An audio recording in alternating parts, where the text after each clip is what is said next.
శివాలయాలన్నింటిలోకి శివాగమంలో అత్యంత శ్రేష్టమైన శివాలయం. ఉత్తర క్షణంలో మీరు దర్శనం చేస్తే కోరికలను ఈడేర్చగలిగినటువంటి శివాలయం. దాన్ని మించి ఇంకొక శివాలయం ఉందని చెప్పడం సాధ్యం కాని శివాలయం పశ్చిమాభిముఖమైన శివాలయం. అంటే మీరు లోపలికి ప్రవేశించినప్పుడు ఆలయంలో శివలింగం పశ్చిమ ముఖాన్ని చూస్తే దాన్ని సద్యోజాత శివాలయము అంటారు. అది సద్యోజాత ముఖంతో చూస్తోంది.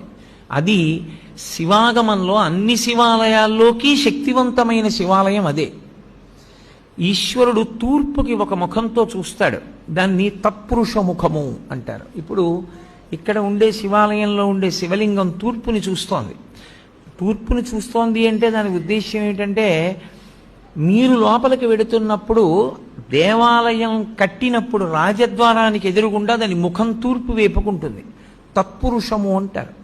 ఈ తత్పురుషం వైపు చూసేటటువంటి ముఖం, తత్పురుషమని పేరున్న ముఖం తూర్పుకి చూస్తే అది తిరోధానాన్ని చేస్తుంటుంది.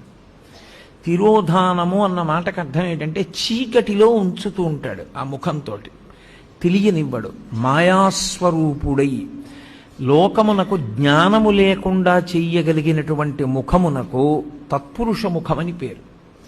అది మాయ కమ్మిస్తూ ఉంటుంది అందరి మీద.